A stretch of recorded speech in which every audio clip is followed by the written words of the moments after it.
response. And I think that will be ample time. I need a timekeeper.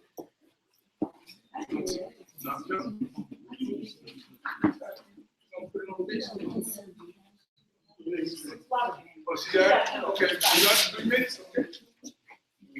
This is crazy.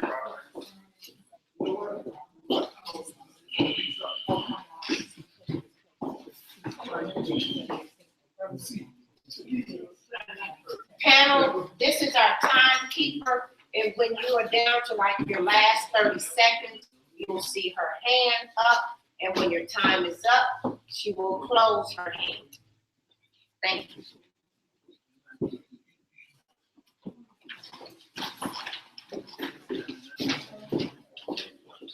All right.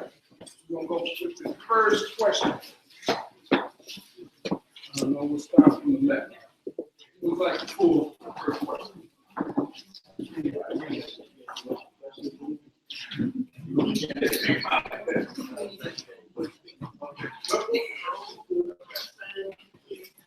That's the first question. Thank you.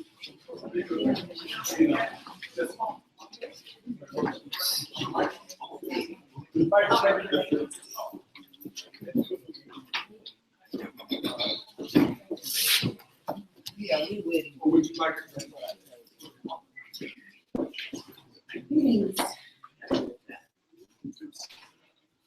Greetings, ladies and gentlemen. My name is Jessica Sean. Thank you so much for coming out to this political forum. We are going to begin the question portion. First question to all candidates present. What are some of the things you would improve in your ward if elected? You would like to go first, or would you give everyone first to go down here? Good evening, everyone. My name is Beatrice Boyce, and I'm candidate for Alderman of the 24th Ward. And to answer the question, what are some of the things that I would improve in my ward as Alderman of the ward? I don't know if a lot of you are aware of the conditions in the 24th Ward, but the conditions are very bad.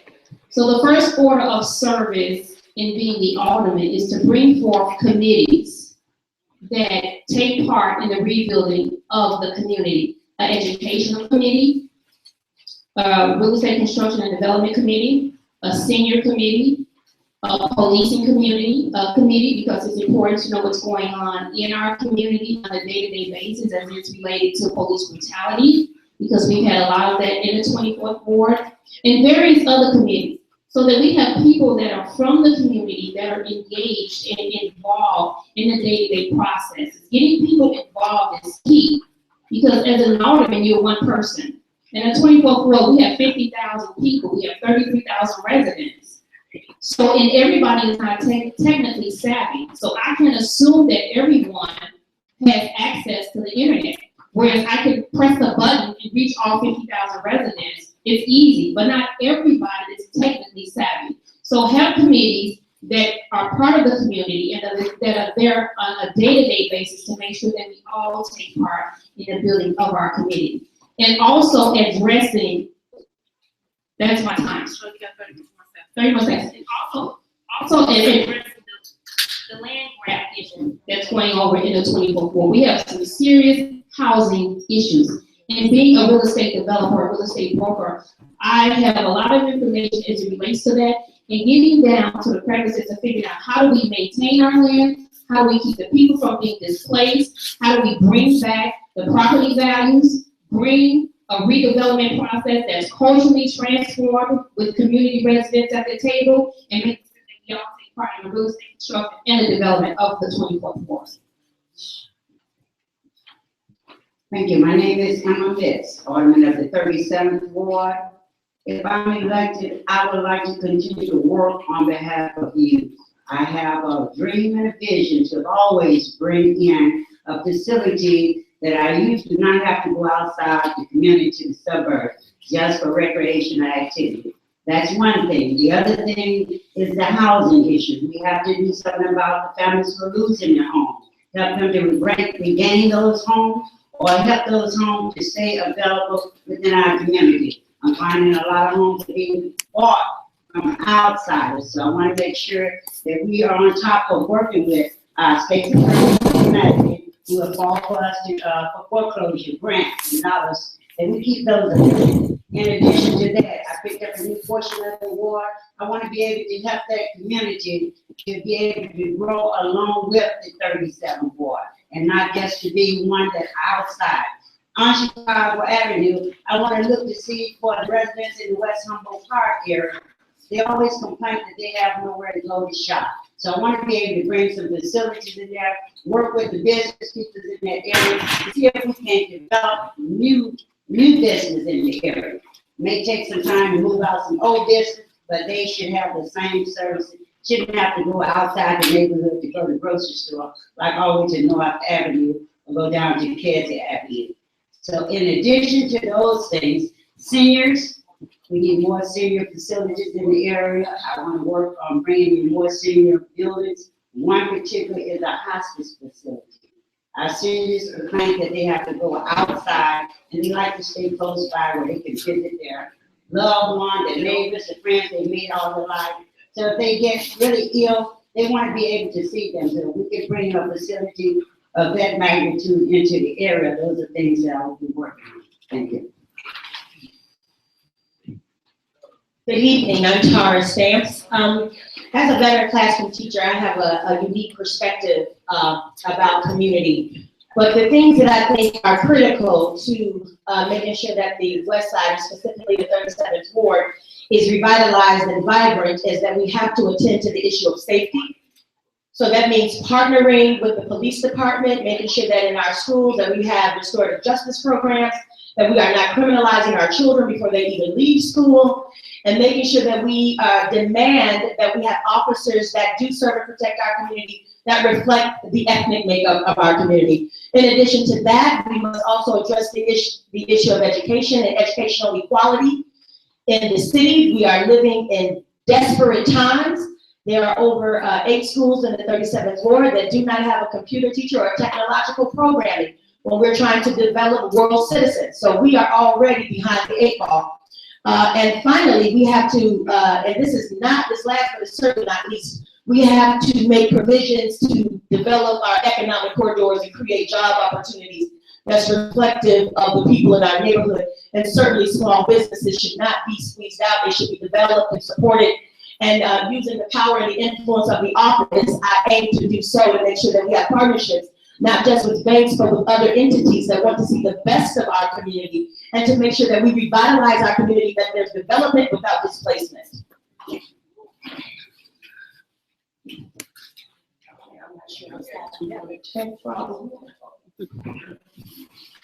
Good evening. My name is Chris Farrell, and I'm a candidate for Alderman in the 29th Ward. I'd like to first acknowledge the Northwest Austin Council for putting this event on this evening. I would also like to acknowledge Alderman Vince and the candidates Tara Stamps and Features Lewis. The 29th Ward is ripe for change. It's desperate for change as well. I believe that we have a crime rate that far exceeds almost every single ward in every part of the city. As reported by the Austin Weekly, the homicide rate in the Austin community is up 29%. Sexual assaults have increased, shooting victims have increased, and crimes against persons have increased dramatically. The first change that we must make in the Austin community and in the 29th Ward is to get in and reduce crime. Crime has always been a gateway to the lack of development and the lack of community development as well as economic development. So we have to, from day one, I have to go in and do everything possible to help reduce crime. That means hiring new police officers. That means exploring positions or exploring possibilities that have not been explored in the past, such as the invention, not the invention, but incorporating substations into our wards. Also, I believe it's very important to really repair the damage that has been done to the police and community relationship. Right now, we're at all-time distance when it comes to trust between the police and community.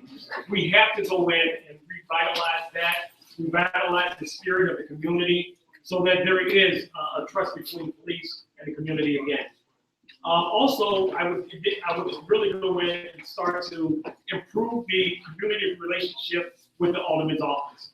There are too many reports that I've heard while knocking on doors that the Alderman office has not been accessible. We have to make sure that the Alderman office is accessible at all times. Those are just few of the things that need to be changed and need to be improved in the 29th ward. And from day one, I will commit to the community that I will make those changes. All right, all right. By the way, we're only doing 10 questions from the basket. Then after that, we'll ask for at least 5 questions from the audience. We'll pull 5. If anyone has, would like to write down questions, we'll pass it. Anybody else want to pull? Want to pull? Pull question, please. All right.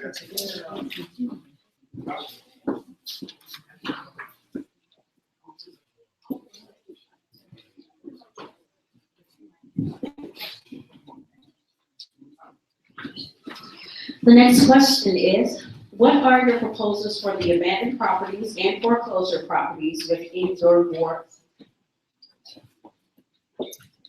Again, Regis West from the 24th Ward.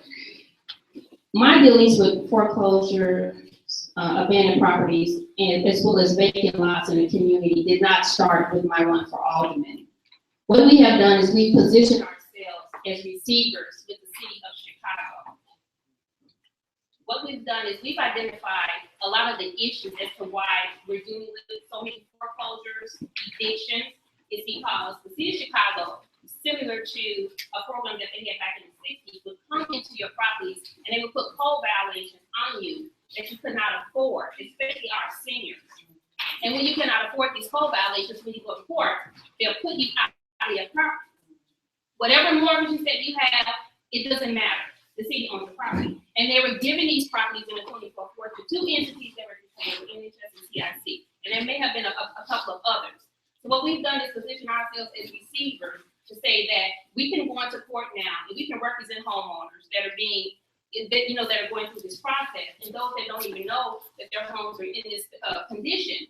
So we have become receivers. Right now we have 4 properties that we're working on in the 24th Ward. We have one that's a three-site at 1111 South Independence, and we're almost 90% done with the construction, and we'll rent those out to single mothers or single families with children to make sure that they have a safe, affordable rent. I've also been working with a lot of NSP developers, neighborhood stabilization developers, and making sure that they access property in the 24th Ward so that they can bring about beautiful housing. Every house that we develop has hardwood floors, stainless steel appliances, 42-inch solid wood cabinets, and ceramic kitchens and baths. So not only are they affordable, but they're also beautiful. So we're putting together a whole team, not just in obtaining property, but looking for some capacity as well, meaning finances, so that we can make sure that the development and the construction of these projects go from the cradle to the grave. My time is up. Thank you. I'm working with many of the banks, and it's an individual. One of these issues are individual dealing with homeowners as to the reason why they're foreclosed, and either trying to prevent them from being foreclosed, even if they take a second mortgage. Also with numerous organizations that's in our community who are working on the housing issues. There were a young gentleman who received funding from the city to go out and to put ex-offenders to work. You have to rebuild these houses. So we're working with them, as well as I think one of the crucial issues is the MRP program, the micro marketing program that they're working on now in our neighborhood, has been very helpful to many constituents. We are working with the city with the Rebuilding Together program for many years. We brought them out and they fixed up numerous homes, as well as some of the volunteers, contractors from all over the city. Union contractors to come in and families fix up homes, never had their home, would never be able to repair those homes. Then we have an agency, a young gentleman named Daniel Munoz that we work with, who were a gentleman who worked with the insurance company for our community. A lot of time we don't know what our insurance policy will pay for. Most of the time they'll tell us no. But because he's an adjuster, I normally turn him over when people have leaks and things that are wrong with their home. Turn it over to him, let him go out, look at their insurance policy, anywhere where there's been many success stories, not only with homes, but with churches as well. So they've helped a lot of families to be able to save money, things that they pay in their policies already, they just don't know the language to use in order to get this work done. So in working with them, I'm very happy to be able to say we have many programs that we take one individual at a time to work on those issues. Good evening again, Tara Stamps. First thing I would do is partner with Beatrice Woods. And make sure that I have her partnership to speak on issues, because this sister seemingly is a specialist and certainly knows the language of business. And I think that any bright person knows to surround themselves with specialists in the area, and I commend that sister on her achievement and her acumen. I'm really impressed by that. We have some stuff going on. Okay, so in addition to that, in regards to the abandoned properties and the vacant lots, first we need to do a needs assessment and find out how many properties we actually have in the 37th ward that are fit that description. How many lots do we still have? Find out who owns those properties, so that if there is ownership, whether it's bank or an individual, we can hold those people accountable, at least for making sure that the property is kept or fenced off, to make sure that our residents stay safe with their communities and make sure that our neighborhoods stay clean. There is a problem that we have in mind that it's okay to live in trash, and not that it's not okay, so we need to hold people accountable. But in order to hold people accountable, we need to make sure we know who those people are. We need to make sure we know who owns those properties. So that's the first thing. The second thing is making sure that our neighbors of the 37th ward has the proper information. It does not make any sense to reinvent the wheel, and there are numerous organizations that are already organized to attend to these matters. So it's a matter of connecting the people with the need with the people with the hat, right? So we don't want to reinvent the wheel. We don't want to add to quote unquote big government, but we want to make sure that government works in our best interest and that it serves our community properly. Finally, well, maybe not finally, but another part is that I am committed to partnering with Black trade unions to make sure that they get our young people involved in these trades so they too can go into our communities with sustainable work and repair these properties, and certainly speak to the issue of making sure that we can renovate them and make them affordable to so many of the young parents and young people and even our seniors in this community who are not ready or regulated to go to a facility. So those are many things. Thank you. Let's talk about. Okay. Let's take it forward. The timekeepers are on the money today. The city of Chicago has 4 programs that have been started in recent years. The Affordable Housing, the Housing Fund Act, the Neighborhood Stabilization Program, the Micro Market Recovery Program, and Opportunity Planning Initiative. Each of these programs were funded with over $3.8 billion. And the purpose of these programs were for neighborhood recovery, for development of our communities. But unfortunately, we have over 500 foreclosures on the west side of Chicago in the Austin communities. That's not including how many properties that are probably abandoned. As Alderman, we have to advocate that that money is put into the 29th ward. And I will be a strong advocate for that. Unfortunately, with all of that money, none of it came to the Austin program. I shouldn't say none of it, because 8 houses were rehabbed by the city of Chicago, 8 houses. At the time of the article that I'm citing from, 6 of them were unfortunately, fortunately sold. We have to advocate on behalf of the community. In doing so, we have to press our mayor to bring that money to our community. I'm very much in favor of a program that's being run in Los Angeles. I've had an opportunity to study the program, but what it entails, and I'll see it very, very briefly. If you want to purchase a foreclosed property that's in the community, the city of LA requires that you take a 40-hour course.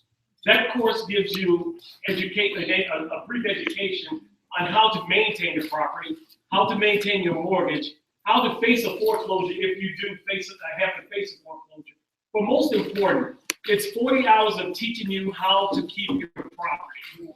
That's the problem that we have in our community while we're faced with so many foreclosures. That among other problems. If we have these opportunities available, if the classes are completed, then the city, I know the city of Los Angeles does, and I would recommend that the city of Chicago strongly explore it, then they will provide you with a certain percentage of a down payment to purchase that real estate. It shows initiative. It shows that you want that house, that you want to stay in your community, and it shows the initiative that you want to advance your community and revitalize your community. So I will be in strong support of a program like that in Chicago.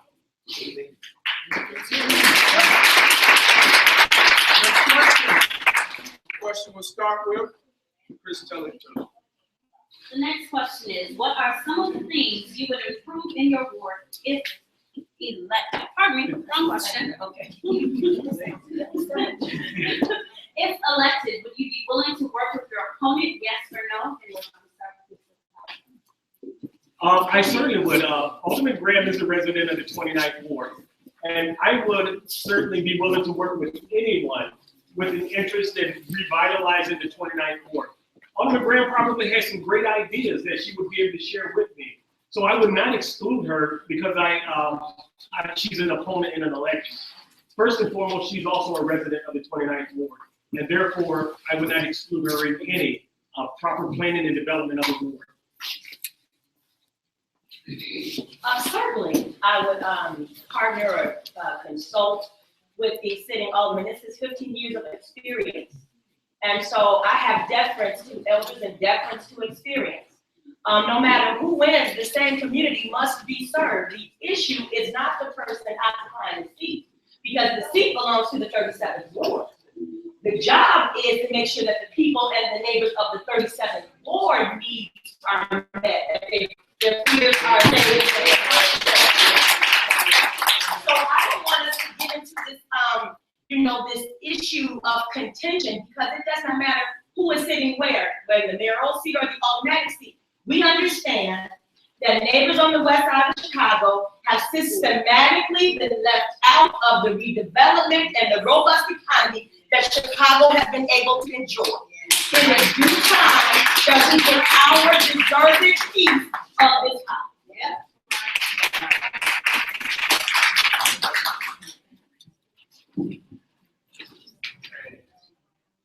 I certainly would be willing to work with anyone who's in the seat.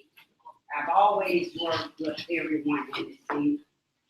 I think I've worked with my opponent several times, and I'm still working with her at this moment. I mean, Moretta Brown, who ran several years, so we still work together, as well as New York. Larry McKinney ran before in the 37th Ward. We're still working together. So that is not the person in the seat, it's the person who will get the job done that's in the seat, that's willing to work for all of the ward, and not just whether you like them or don't like them. It has nothing to do with anything. It's all about serving residents, and that's what I would do. absolutely have no problem with working with whoever lands the position as Alderman 2024. My hats off to Alderman Mitch for being open and honest to working with everyone. However, in the 24th Ward, the question is, will the person that's elected work with everybody else? I will, but I have had the experience with the current incumbent who said he would do that, but I brought him projects to the table that were fully funded, had everything needed, and all that was missing was his signature. And because I was at the table, he said that I posed a risk to run against him. So he did not sign on to a $2 billion project that we simply took from the south side of Chicago. Again, you don't have to recreate the wheel, because there are a lot of resources, projects that are already out there that you can take advantage of. But he would work with me because I was at the table. I'm not that type of person. I'm an open, honest, and transparent individual, and I will work with whoever wants to come to the table and help prosper, and help grow the 24th Ward. That the people are first and foremost. It's about the people. Government is about democracy. We're only in a sitting position to do the things that you ask of us to do. That's within the law, of course. But it's the people's voice that I will represent.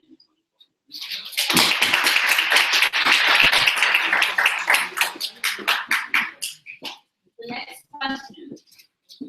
Really good question. I'm excited to get it. Are you for charter schools or Chicago public schools? We're gonna start with this. I saw that coming. I am a proud 18-year veteran of Chicago Public School. I am a product of Chicago Public School from pre-K to high school, and I am adamantly for Chicago Public School. I am adamantly for qualified teachers who have dedicated their lives to educating our babies, not so that they just get a quality education, but they're quality people in the city of Chicago. Those same teachers who live in communities, much like the 37th and the 29th and the 24th, that contribute to our economy and contribute to the viability of our community. In addition to that, I would just press that Chicago neighborhood schools receive the resources that they are in dire need so that they can educate our children to 21st century and be global citizens. And what does that mean? Making sure that our students and our students in our schools, wherever they are. So let me just defer for a moment. As much as I am a supporter, and I am, of Chicago Public Schools, the issue is now our babies are in all kinds of schools, so everybody must be held accountable. I don't care what situation you fall in right now, whether it's charter or whichever branch of charter, although I do, and you can look at the research yourself, question their legitimacy because they got some really questionable practices in regards to our children. Very, very punitive practices, some questionables about certification, questionables about how they report their findings or their graduation rates when they got really high expulsion rates. But you take that up on your own at your own time to investigate that. The issue is we are responsible for making sure that these children leave and graduated prepared to enter either college or the workforce. So the responsibility is making sure that I partner with the neighborhood of the 37th Ward so they are in their buildings advocating that their children have the best quality education that that building is supposed to provide. So,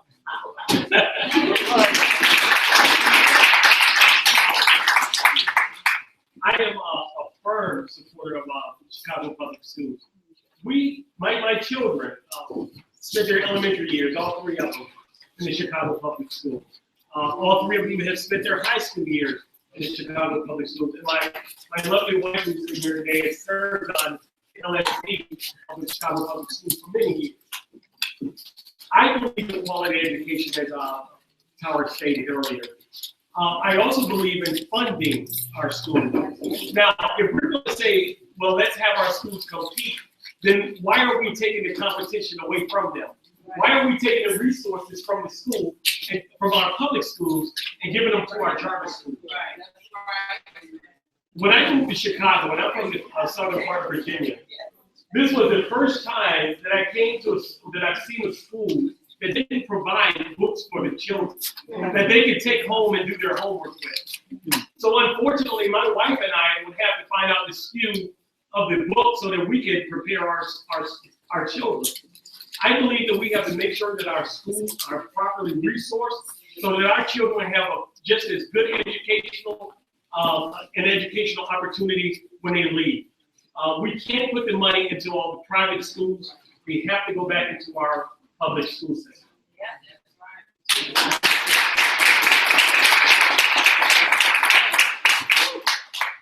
Well, for myself, I support the school of choice. My children grew up and graduated from a public school. My grandson is currently in a charter school. My granddaughter attends Westinghouse, which is a selected enrollment school. So I am for whatever schools the parents want. I represent the residents of the 37th Ward, and if the parents choose to say they want this particular school in the community, I'm there as a servant to represent them. There is no school open, but just my saying so. It's the resident of Ward, and if they want a charter school, and if they want a public school, I think that we need to invest in all the schools, whatever it be for parents. All children are not on the same level, and when they're in the public school and their child has a specific need or a special need, who's taking care of that need? Who's giving that child a longer school day to help them to catch up? So if that parent on the choice to select what school they want to put them in, that's what I'm for. I'm for putting money together, resources together, to help our children that they need. Not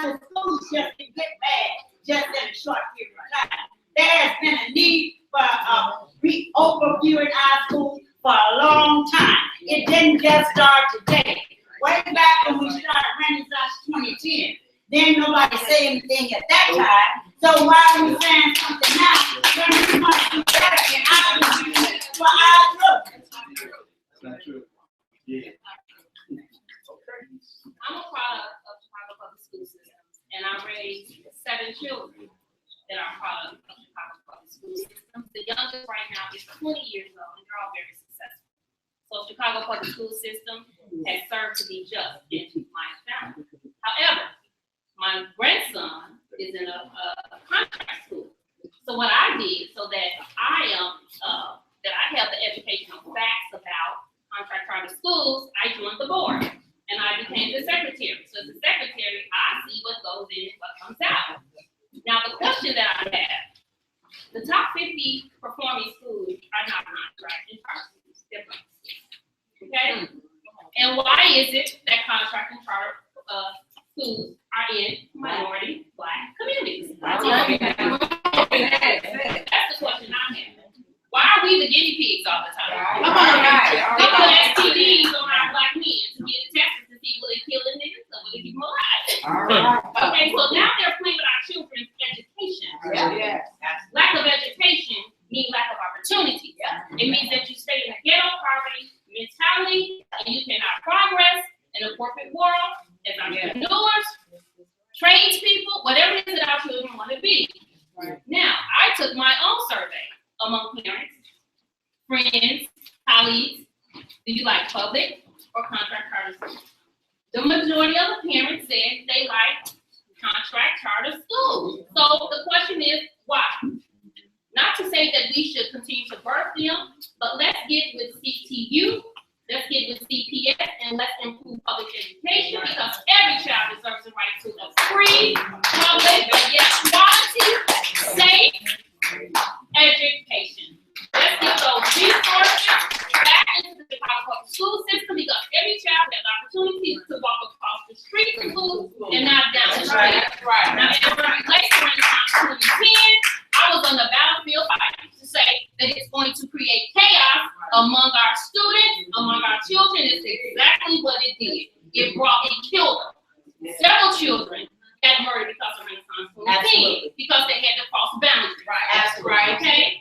So, whoever sat at the table to bring forth Renaissance 2010, I'm sorry, could not have thought long and hard about the process. Our kids have to deal with gangs.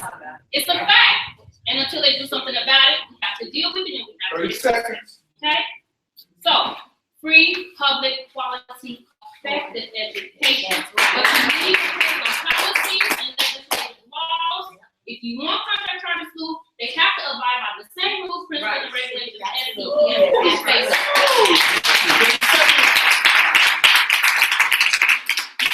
This is a wonderful follow-up question. What will become of the closed schools or what should be done with them? And that question goes to? Smith. Okay. Well, in the 37 ward, there were no schools closed. First of all, no schools closed. However, there have been conversations from other communities surrounding me about the school buildings that were closed. And I would encourage them to look at training programs when you're talking about young people, after school programs that they can use there. But of course, I did not have that say so because I'm not the alderman in those areas. I try to tell them and give them advice as to what they should be looking for in those buildings rather than to let the building just sit there and nothing happens in the building. It's deteriorating of the community. So I don't think that that's a good thing to do the building thing. I do think that there's enough bright within a community to come up with great ideas of what could be done with those buildings. And I would think the sooner the better, as unity in the community is my motto in the war. I would think that same motto would work in other communities at the same time to make sure that those buildings are being utilized and not just sitting idle. Okay, that is commendable that none of the schools closed in the 37th ward. There are a number of contract schools, but I think Beecher spoke eloquently about what needs to happen and the idea that these schools, pretty much charter and contract, disproportionately are in African American and Latino communities, and I think you can draw your own conclusions about that. So let's move on. In regard to these abandoned buildings, these represent a right opportunity should the city want reinvestment. I personally feel that until they decide or we can figure out what we're going to do with the 50 schools that they closed, then no other school should be open. That's the first thing. Because they said that the schools were closed because of money, yet they're ready and prepared to build a brand new Obama High School on the north side again, that selective enrollment again, which disproportionately excludes our children from this quality, public, affordable, free, effective education that she alluded to. So I believe that we can, again, work with other organizations and use those buildings for community hubs, where you can actually put in several branches of programming that speak to human resources in our community. In addition to that, one of my pet projects that I think would be a great use of the facility and a great stimulus for economic development is that I want to have small business labs where young people and entrepreneurs will be able to go and hone their craft, develop things and goods that they can then sell back to the community, while they do not have to worry about the overhead, as many businesses fail in the first 3 years due to overhead, cost, water, gas, light. So therefore, they're not able to really own their craft and make a profit. So I would like to have some entrepreneurial hubs in our community that will be so that they will they won't have to pay a rental, they have to pay like a blueprint, and then sign an agreement that once they reach maturity, that they will leave that business in the community for no less than 5 years, so that we can start rebuilding our economic corridors. I think also it could be a great youth center. Our young people have no place to go. No place to go in many of these contiguous wards, whether it's talking about 37th, the 29th, or the 24th. Our young people need safe, healthy, engaging places to be young people. Not the use of the abandoned school. Right now, these closed schools have to be used. Unfortunately, many of them are areas now with crime fester. Lights are being turned off, and they're becoming places where they're not kept properly. In looking at economic development in any particular ward, we have to use these schools to our advantage. Two of the components of economic development, in my opinion, are business development as well as workforce development and even cash flow development. We have to use these facilities as to foster workforce development. And what I mean by that, we have to partner with state and local agencies to come in to lease these facilities so that they can train the youth in the community, train the young adults in the community, and train those that are jobless in the community.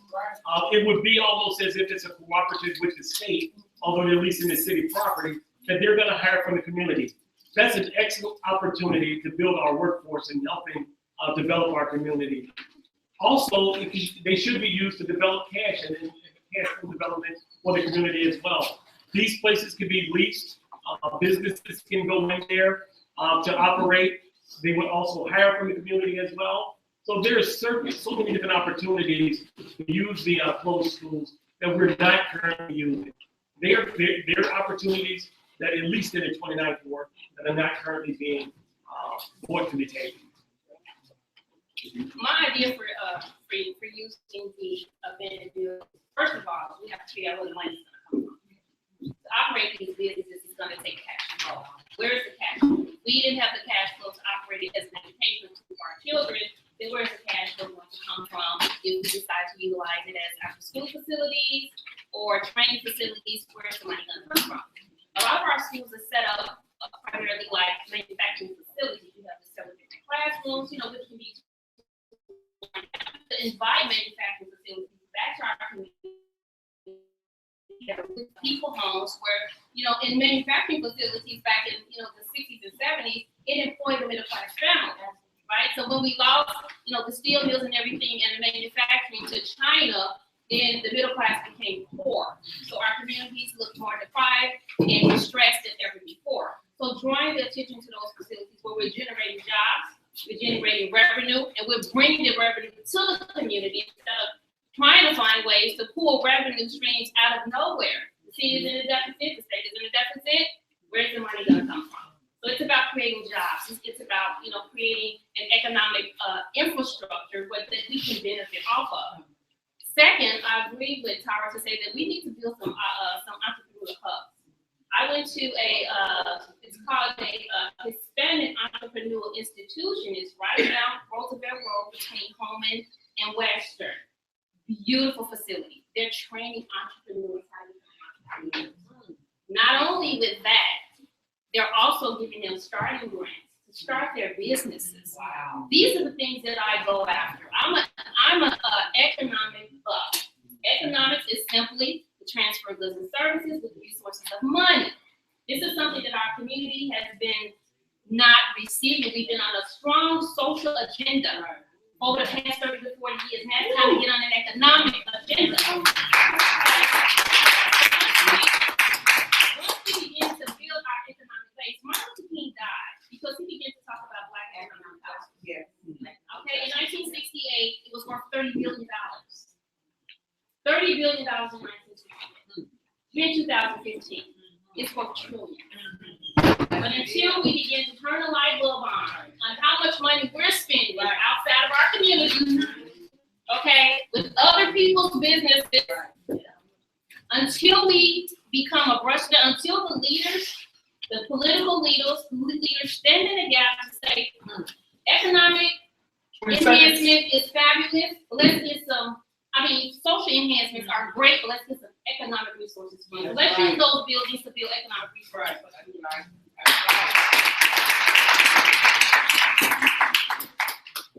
Next question. What is your knowledge of the ward in which you will be served? I know my ward backwards and forwards. I know all the shortcuts up the alleys, down the street. It's because I'm involved. I know about all the development projects that are there. I know about the ones that are coming. I know who's my alderman, my state rep, my county commissioner, my congressman. I can walk into the banks, the beauty supply store, the gas station. Hey, Beatrice. Hey, Miss Boyce. Hi. I'm involved. I'm engaged. Unlike my opponent, I don't live in a gated community where I don't want people to look at me and I don't want to look at them. Okay? I feel safe walking up 16th Street by myself. Nobody bothers me. That's Miss Boyce. That's Beatrice. They can walk up to me and say, can you help me get something to eat? Sure. I have my neighbors knock on my door. Can you help me with this problem, that problem? Sure. I'm a servant. I hired hundreds of people out of the community when I was in corporate America. My last position, sir, was the vice president of operations for a multi-million-dollar firm. I started as a receptionist, and whenever a position came available in the warehouse, I went to the community and grabbed them. There were men that couldn't fill out job applications. I would fill it out for them. Didn't matter to me that you didn't know, but I bet if I stood you behind that box, you knew how to take a screw and a piece of paper, put it in the box, and fill it. It didn't matter what your background was. And those guys worked for me for 15 to 25 years because they were given not just a second chance, they were given another chance. So people put the rumor out, oh, she's over there with the gangbangers and the drug dealers. I'll take a bow to that. Yes, I can. Because the last time I remember their mothers didn't name them next, a gangbanger and a drug dealer is not who they are, it's what happened to them. And if you don't watch your child up and down the streets of Houston, they will become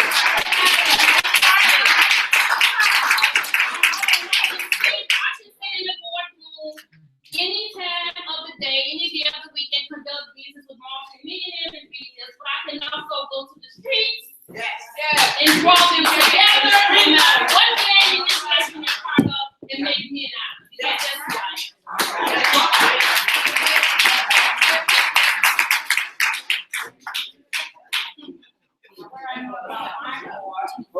Okay, we need to calm it down a little bit. Let me tell you about the 37th ward. In 2000, when I first taken the ward over, the ward used to go as ward in south at Madison Street. Every 10 years, we have a census that come out, and then the boundaries change. And then I got an opportunity to go as far north as Fullerton Street, Fullerton Avenue. And learn to pick up new, expanding my territory. But one thing I know for sure in the ward, when I taken over the 37th ward on North Avenue in Fishville, we had nothing. It was a vacant lot for 13 years, every bit of 13 years with nothing there. But since then, if you go there now and look and see, what I know about my ward is that I brought in the first Walmart in the city of Chicago. I know we are still cutting ribbons all over the city, and when they said we didn't need a job, those jobs were being brought because of the people who could not get a job. When you see a single mother out on the street, and now they're able to work, you have to start from somewhere. I do know that we brought the first Planet Fitness here to the city of Chicago. I do know that we brought the first woman meal in 37th ward. I do know that I am the chairman of the West Side Black elected official that serves not only 37th ward, the entire West Side. Why? It is not a paid position, but it's a position because we all need to come together for the betterment of the West Side of Chicago. We should not in the community. I do understand the fact that we have school closure in many areas around. A lot of the kids in the school at one time was not doing as great. And that's because, let me tell you, there's something that came across in our community. They took the black men out of the home. They started locking them up. Yeah. They left the women there who were able to get the job. When a woman working and a man sitting in the house all day long, that kind of don't work. So what started happening? It started dividing families up. Now you have single mothers trying to raise the kids, and the single men trying to raise the kids. And let me tell you, not only that, we just built when they moved the 15th district police station over on Madison Street. We put in a single parent, single mothers raising their children facility there. These mothers pay $100 a month for rent, and they got all their assessments in the facility for free. Now, not only do we need that for mothers, single mothers, we need them for the men as well, because they're men who are raising their children. These are things that we need to look at, not just look at the war, but look at our next people out here.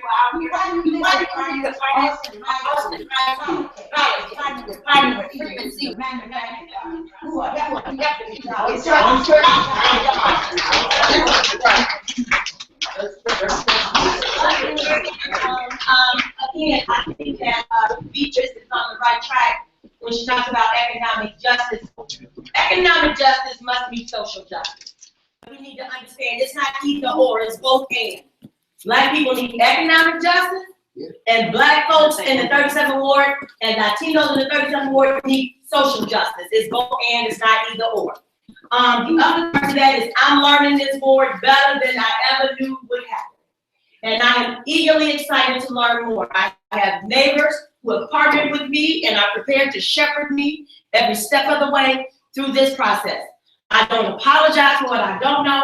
I am open and available to learn all that I must to do all that I can.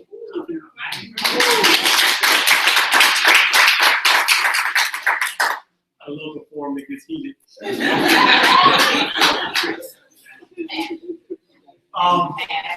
I'm in the 29th ward. I'm in the northwest portion of the ward, and we were remapped. It's the former 36th ward. We were remapped into the 29th ward. I'm very intimate, and I have a very intimate knowledge of the ward because I live in the ward and I work in the ward. I worked in both the 25th police district and the 15th police district. And unfortunately, I've worked in the alleyways and on the streetways. So I know the ward back and forth. Now, like Farah, I have a working knowledge of the ward as well. You can never know your ward too much. So it's great to have a working knowledge of the ward that you work in. I know what our ward needs. I know what our families need. I know what our businesses need. So it's always good to have a working knowledge of your ward, because every single day that you work in the ward, you grow with the ward and the ward grows with you.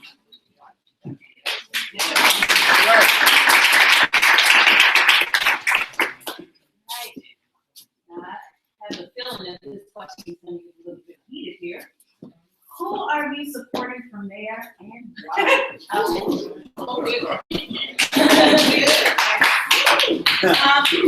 I'm proudly supporting Jesus Garcia. I think really, there are 758,000 African American registered voters. There are 200 and I think about 74,000 Latino voters. We are each other.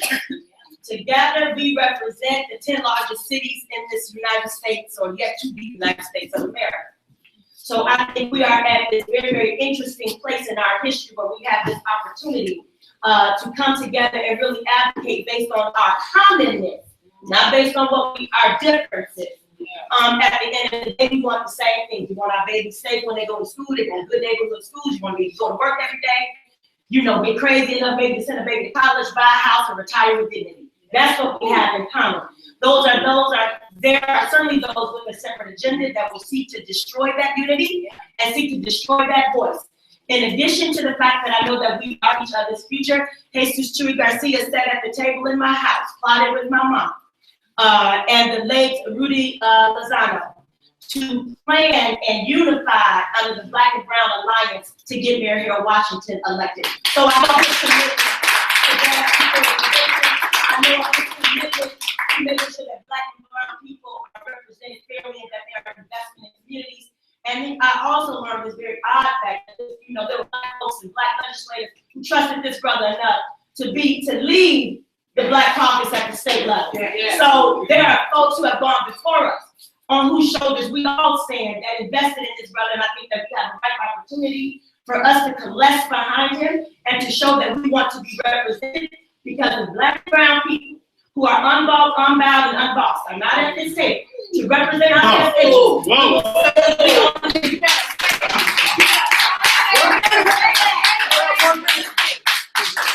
Still 1 minute. Yeah. Drop the mic. Okay. Who's next? Oh, Alderman. Yes. I am supporting Mayor Romney Manning. And I'm supporting Romney Manning. I always supported whatever mayor was in the seat. I supported Mayor Darrell. He appointed me. The mayor is the mayor. I'm the alderman. If the mayor been there, I am the chairman for the City of Chicago Licensing and Consumer Protection Committee. I was given that position appointed by Mayor Emanuel for that position. Prior to that, I was the chairman of the Landmark Committee. I was appointed by Mayor Daley for that position. I have worked with the mayor over the years, and the mayor have not been the easiest person. He's not a Mayor Daley, we all know, but Mayor Emanuel is Mayor Emanuel. And you all know that for yourself. But I will work with whatever mayor is in the seat. And currently, Mayor Emanuel is in the seat, and I'm going to support Mayor Emanuel. Good.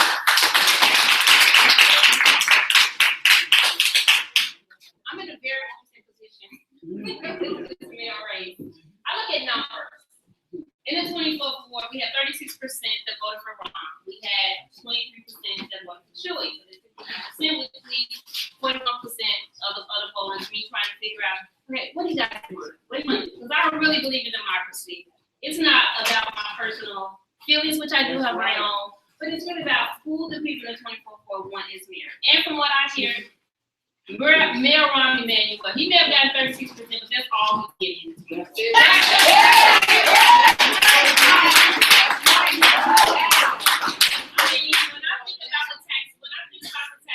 that he's put on the people in the city, I am a victim of his taxation. Okay, I paid a compound, over $8,000. Red light, I paid at least $3,000 in red light camera fees that they can't prove that I'm guilty of, but the machine said I did it. You know, and then an increase in taxes. The closing of our schools, come on, Mayor. I mean, how can you ever, think you could ever get re-elected? Right. And I'm gonna put this on the table. The first time in the city, we have a runoff in the mayor's seat.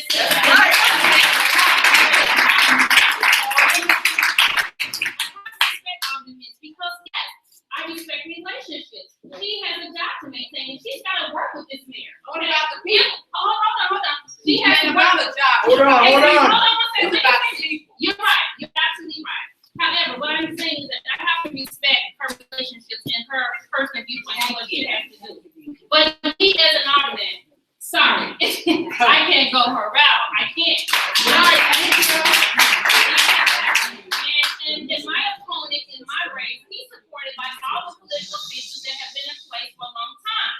And if you look at African American communities, we are disenfranchised. Yes, we They have hurt us. Right. They have left us out. They have raped us. Every murdered child in the streets of Chicago, I blame them. In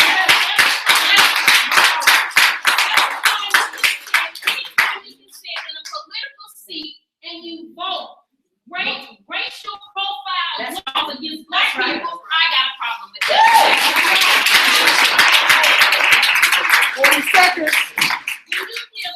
When you give more sentencing to cocaine than you do crack cocaine, I got a problem. Right. When you make marijuana legal, but yet you put those black men in prison, I got a problem. When you put citations on my grandmother and my grandfather's house for code violations, and then you evict them, I got a problem. And my opponent is being supported by this. So what does that tell you? Another rubber stamp.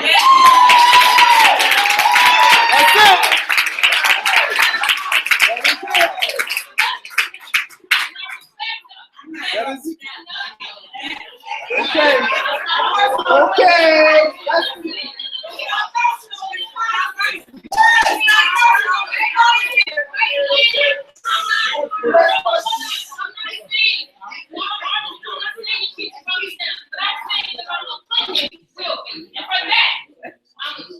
All right. All right. Go ahead. Go ahead. Please remember that we are still informed, and let's please be respectful and mindful of everyone that is speaking. Please. Thank you. I strongly support Jesus Chuica's Garcia. When you look at the two mayors and you look at their style of leadership, Ron Emanuel has been an abuser. He's been a bully to the city of Chicago. He's disinvested in the west side of Chicago, where Chuy Garcia has a vision for developing the west side of Chicago. The Mayor Emanuel is very interested in selling off the city assets.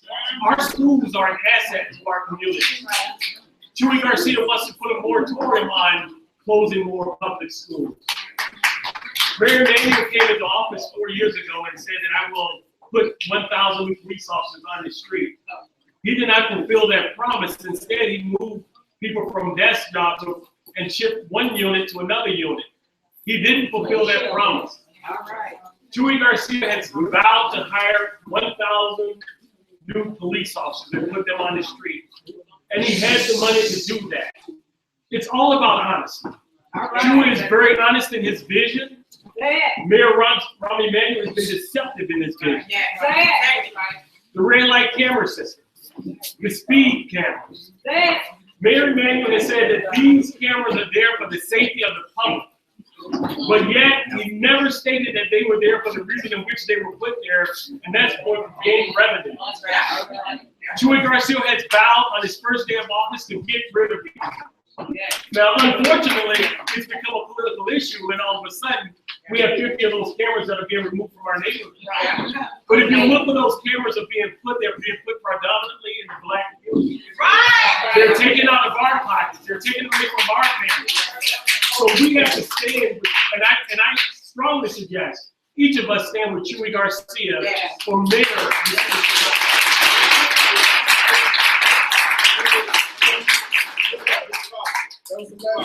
Yes. Just in fact, only one camera that's been removed from our neighborhood.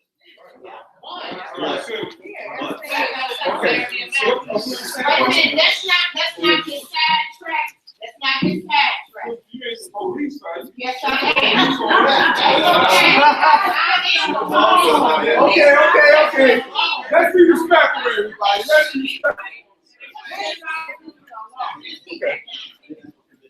Okay, we okay? Everybody okay? Yes. We all family up in here. Cousins in one way. The next question.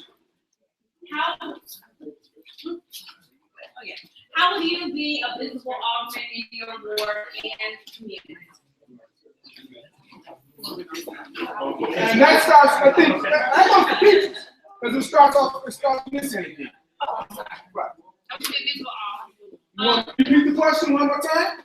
No, I got it. Okay. You should hold it. Okay. Visibility and transparency is important to the people that you represent. The alderman before that we had, she put her alderman's office on the far end of the board, very similar to what's going on in the 28th ward. I don't know if you hear the 28th ward. It's kind of outside of the board. My campaign office, when I ran in 2011, is the current office. I moved out and he moved in, but this time he's moving out, I'll move back in. But right in the middle of the board, where I'm accessible to everybody, not only the office, but being out and about. You know, doing voters registration drives, summer, spring, winter, fall, every year 4 times a year. Bringing back precinct captains. You know, we can't pay them, but there are a lot of other opportunities that we can offer them to make sure that our voice is throughout the board. You know, so that you can reach your constituents. We don't do precinct captains anymore because it's not a paid position. But we sit on boards that aren't paid positions. So let's bring back precinct captains so that my voice is spread across the board on a continuous basis, not just every election time, but throughout the year. So people can say, the only time we see you is in an election. I will be an alderman that you only see around the election because that is my job. 15 hours a day because I do have to get some sleep. It's not a part-time job. It would be a full-time job. And I'm accustomed to working hard. Running a $40 million entity while raising 7 kids and being a real estate developer. Hard work for me is something that I do. My kids are grown and gone now. I'm an empty nester. So now the 24/4 becomes my baby. Yeah. But as African American women, we birth America. We breastfeed other people's children. So we know how to feed life back into our community. Economically salvageable and thriving. So I need your help. If you don't live in the 24th, it's okay. You know somebody that lives over there. 156.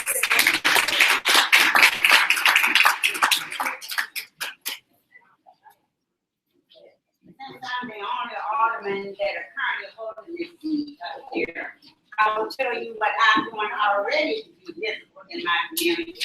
And first of all, ever since I've taken office, I hold a ward night on Monday nights.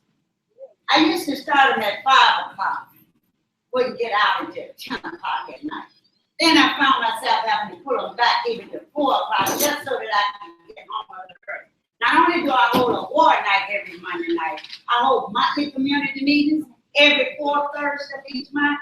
I hold a Black Club President meeting every 1st Saturday of each month. I even organize a ministers meeting every 2nd Saturday of each month. And not only, that's one of the pastors, thank you, Pastor Taylor. Not only that, we have Black Club presidents, Black Club parties. They can attend the Black Club party. We hold gospel fest. We hold not only the gospel fest, we hold the Christmas toy giveaway. We give away the turkeys for Thanksgiving. Then we have Dr. Martin Luther King celebration during his time, during his birthday in the month of January. And we work with our seniors to go over and let the youth in the community work with our seniors so the youth and the seniors can come together. So not only am I being visible in the ward, and that don't include my job as the alderman and all the committees that I sit on. So I would like to be 2 of me, but since it's 1 of me, I'm gonna work it into time get better. But nobody knows what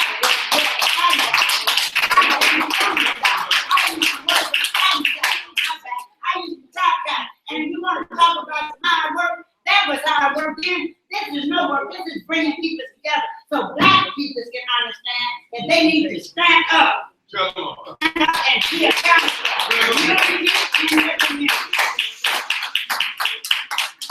Okay, I've done a number of things, of course, in getting out to the board to just have a better relationship with my neighbors. And most of what I'm doing, I plan to continue to do. That's how you get to know them. You knock doors, you talk to people. But certainly I would like to plan events. I will plan events orderly. I will have a regular standing meeting. I plan to reignite so that there are more Black clubs, because not all Black clubs have a block. Not all Black clubs are active. I want to talk about the Black club doing something beyond the party, back to school. There's so many other opportunities to really reach out to our neighbors and feed into their life beyond doing the one block club event in the summer. But I am an active member of my block club and I support that level of our participation. I also plan to run a very robust social media program for our younger residents in the community, in addition to a monthly newsletter. There are a number of events that already happen, but I also want to improve and elevate the cultural expectations of what happens in our community and bring back arts programming to our community, bring back some other things so we can actually fellowship as neighbors. In this walk, I created an event called Family Fall Fest. So Pastor Rob opened this church up to us, and we just invited neighbors in just to fellowship and open the park up so the young people had their thing, seniors had their thing. We also planned some events on the block. We did caroling. We did our own Halloween party on the block. We planted our own Easter event. So I think there's so many opportunities to get out. Also for Christmas, I sang carols with the seniors. They got that, so did I. We went over and took the gifts. I went over to the women's shelter and loved on those sisters a little bit at Christmas time and made sure that we provided them with some really nice bath sets and just talk with them and just fellowship with them, just to talk about their struggle and what's possible when we reimagine a community that we deserve. So that's what I'm about, the business of doing, in addition to just talking to my neighbors and wishing them happy birthday night. But there are so many opportunities for advancement. That's only a few of the things that I've done and plan to carry on. But also I want to have an advisory board. And then from that advisory board that's made up of committees that represent the seniors and the youth and the police and safety and education. All of those vital entities that make our community run will be brought to the table and they'll bring their ideas. So I'm open and will honor and be open to anything that will elevate the quality of life for the neighbors of the 37th ward.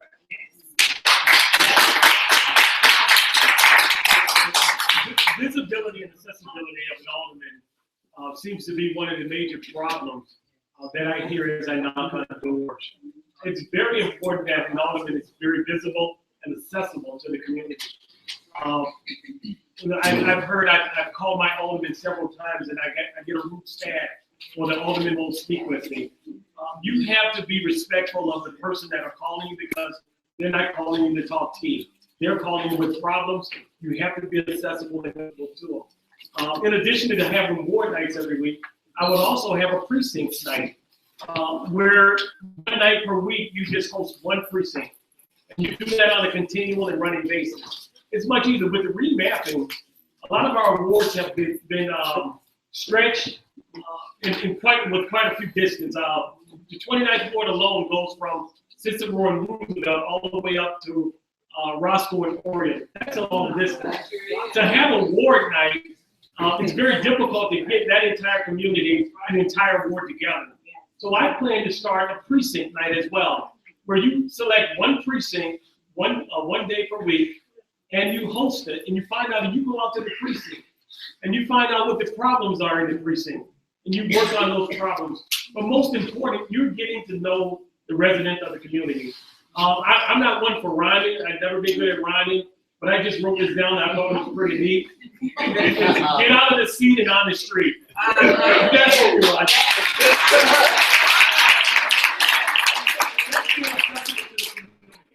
Visibility is very important. You know, Alderman Graham's not here tonight. I don't know why she's not here, but this is visibility. And I respect that she was unable to attend a forum yesterday with all the aldermen because I believe there was an honor bestowed upon Alderman Thompson yesterday. That is an excellent reason to miss a meeting. So I just hope the meeting was just as important tonight. Okay, what time? Last but not least, and then we're going to the. All right.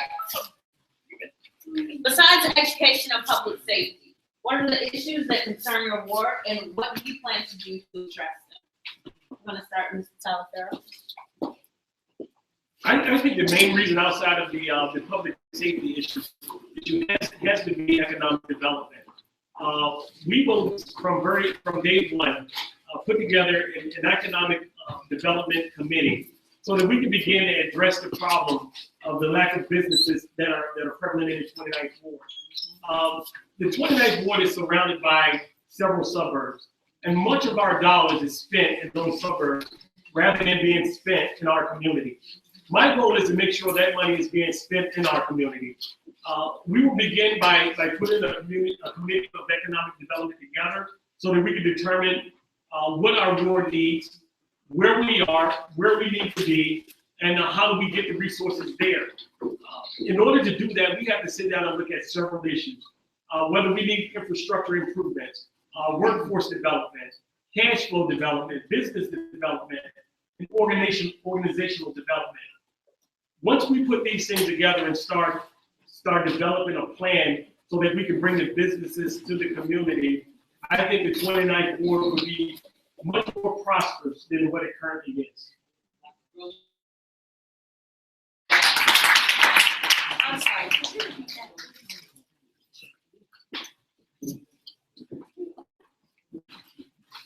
All right. Besides education and public safety, what are the issues that concern your ward and what do you plan to do to address them? Okay, thank you so much. Let's speak to two of them, but I think what needs to happen, within the first 100 days, if elected, is to conduct a needs assessment of the community. It's great to have to want to do things, but you need a strategic plan. Because all the needs are not the same. You have, 41 precincts. Every need is not the same. So I would plan to do a needs assessment, both a structural needs assessment and a personal needs assessment. So going door to door, being on the telephone, people want their basic quality of life improved. So we have to make sure that we are looking at where the money is. And the 37th ward has the enjoy sitting on 3 different TIF districts. So there is money, one of which has $16 million in their pocket. So there is money to do some investment and to invest in our neighborhood, to beautify our communities. We deserve to live in beautiful communities. It does not make sense that we want to go and eat and make merry and shop in communities that do not benefit us, and so our dollar leaves and it does not return. So I want to work to do a needs assessment, make sure that I build out a communication and a rapid response to neighbors, make sure that I divide the neighborhood so that the needs can be attended to and the neighbors can be met in a way that makes sense. Make sure that there's a digital record of complaints, a newsletter monthly. Make sure that we reduce the amount of economic leakage that's leaving the 37th ward. We must revitalize economically the 37th ward, and I've had the opportunity to partner with some of the small business owners that yet remain in the 37th ward that love this community. Don't have any desire to be anywhere else, but would love the opportunity for there to be more foot traffic so that dollar can continue to circulate throughout our community. So I think beyond the safety piece and the educational piece, there's no doubt about it that we have to build up an economic corridor in our community that is viable and sustainable. That means we gotta raise it to a livable wage, we gotta have people working beyond poverty wage, and we gotta protect retirement. Because that money is reinvested in our community. So if we do not make sure that we advocate for a livable wage, which is the $15, that is the dollar amount that will raise thousands of families out of poverty overnight. And make sure that we are protecting the pension benefit that our seniors and those good, hardworking Americans that work for 30 and 40 years on their jobs, that we make sure that we protect their pension benefits so that that money can be circulated throughout our community.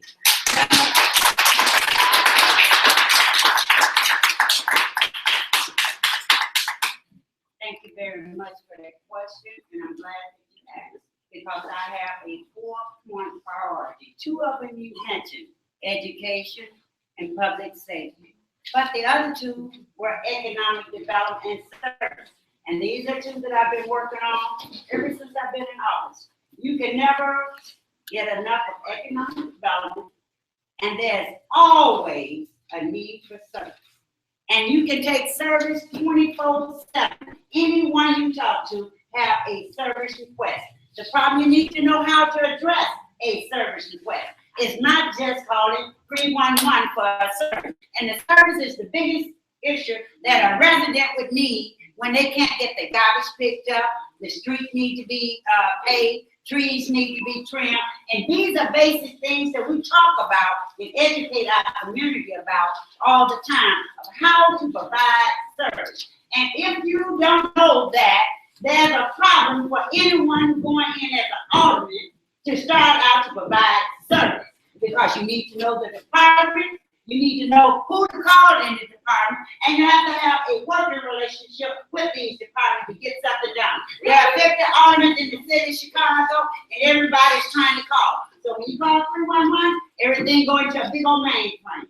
And if you go in there to try to continue to work to get that service resolved, otherwise, the city come out and somebody said, I trimmed that tree already. Yeah, they cut one branch off of that tree. One branch, and that tree is still sitting there. So you have to have a working relationship and continue to follow up.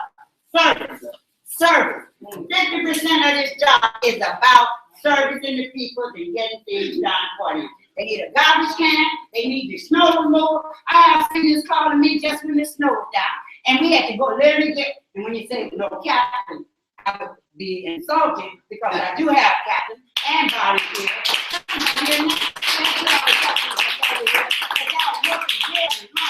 And you know what I'm trying to do? Not because you can get a job, it's because you need to invest. It's our hand, it's our commitment. Do it because it's the right thing to do. Help somebody. That's what we've been taught. One person help another person. You don't have to have a title to do that. But if you want to be a precinct captain, let me train you on how you can get some things done. And 30 seconds. Development, let me tell you, jobs and more jobs. March 21st, we're holding a job fair. It's not because we're holding a job fair at election time. We've been holding a job fair every year, all the time. Our people need jobs, and they need to have someone there who's going to show them how to get these jobs. Take them to the vendors. They don't have time all the time to go, and even when they go, the employers won't see them. So I'm happy to be able to address those questions and continue to work with those issues.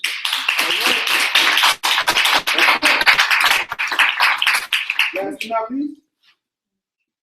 One of the first things that I plan to do is put together a budget plan for the capital improvement fund. That's the part of the $1.3 million that each alderman gets as menu money to help, fix the things in court. But in the 24th court, there is a way that you can put together a proposal to get more money so that you can do, a broad prospect of rehabs in the community. So that's one of the first things I'm going to do because it could take between 2 or 3 or 4 years to get it approved and back to the board, depending on what you put out for. That's one of the first things that I'm going to do because the 24th court is in bad shape. It's in very bad shape. So the first thing that I plan on doing is going after the capital improvement funds. The second thing I plan on doing is to pull back the TIF money. Because if you know, they're included it in the budget for 2015. Why he did it, I don't know. I think the budget in 2011 was 6.5 billion, but now it's being reported as 8.9 billion. That's because he included the TIF money into that. But in the 24th court, I plan to secure the TIF money in the 24th court so that we could use that to improve the community the way that it's supposed to be used. TIF funds were for life, it's to redevelop life communities. That was employees, not to be used as a city bank. It's what the community was just supposed to serve. So I plan to, have a sit down with whomever the mayor is and say, I need to secure the TIF funds for the 24th court because we have plans for that money to redevelop and redevelop our community. Also, as Alderman said, that public service is key. I'm not the alderman, but when the snow fell this last time, I got Facebook inboxes called, Ms. Boyce, we need help with the snow. Thank God I had the cell number of the street sanitation. I said, look, go on Gray, go on Lawndale, and he did it, so people were applauding me. She's not even an alderman, but she was able to get us snowed out. She was able to get the snow removed. Now I have people calling me saying, Ms. Boyce, they didn't dump my garbage. So I'm calling street sanitation. Look, can you get up and dump this garbage? The thing with that is, if I can do it and I'm not an alderman, why can't the alderman do it? So when some of these things of public service cannot be done, I have to make it different. It can be done. It's a matter of do you really want to get it done? Do you have an adequate team in place to make sure that it gets done? So public service, believe it or not, is the first priority in being an alderman. Everything else falls under that. People want to make sure that their small needs get met, and then you can deal with the broad, aspect of what the ward needs. Economic development was my platform in 2011. That was the first time a candidate had grants under the platform of economic development in the 24th ward, and when I did it, so many people asked me to explain what economic development is and how it worked for me. In 2015, it's the big buzzword now, economic development 24th ward, okay? So that's my platform, it's just the transformation of goods and services that generate revenue. That's my plan. All right. At this time, we're planning to address many of the questions that the community has written up tonight. There are quite a few. I think there are 5 or 6. It's up to you guys. You want them all to answer on it? Is that what you want to do? Yeah. Or we can give each one of the questions each. If you pick mine, don't take 30 seconds for the last. You want each one to answer each one of the questions. We'll do one question too. Yeah. We'll cut it to 2 minutes. 2 minutes. What, 3 minutes still? 30 seconds? 1 minute. We'll do 1 minute. 1 minute. I tell you what, don't have it at all. 1 minute. 3 minutes, now you take it down to 2. Well, these are totally different questions. No, do what. All right, I will make the decision. It will be 1 minute, and we will have everyone answer all the questions. If you might be all, don't never get happy talk. Man, don't let me get started. Man. All right, thank you guys for hanging in there with us. These are community questions. The first one, it is quite lengthy. The school problem did not just begin. Why did it take until the last 4 years before it has become such an issue? Are the people responsible for the downfall being held responsible for are the people responsible for the downfalls of the schools being closed? Please advise. I'm sorry, I don't understand what Yeah, you I mean by that. understand. I think people are responsible. Oh, that's a state. Next I'll start the question. question. The reason why you're starting to hear a lot of uproar about failed education is because paychecks are involved. Yeah. Okay. As long as it was our children's life and education at stake, you didn't hear a whole lot. I mean, there was some rumbling going on. Right. Yes, CTU rallied, when schools were trying to close, or when they were trying to keep us paid. Yes, they're there for us. But the real rumbling came about when paychecks started being affected. Okay. So that's why you're starting to, hear that now. And then with Renaissance 2010, closing these schools, that should be a no-no. Every child has a right to a free public education, and they should be able to go to school across the street from their home. Okay? And are the people responsible? Absolutely not. The people are not responsible. The system is responsible. Let's not ever. A lot of times we want to point the finger and blame each other. No, there are people that are above you that are making these rules, laws, and regulations to affect your life. Put those that are accountable, make those that are accountable for what's happening in our lives. First, I believe that certainly we cannot blame the community for our schools closing. Whether there's been advocacy against our school closings from the very beginning. We cannot blame our community that the schools eventually didn't close. We have to look at the source of the problem. Our mayor, the sole responsibility lies with our mayor. Our mayor is the one that closes schools. Our mayor has an appointed school board. We cannot allow our mayor to continue with an appointed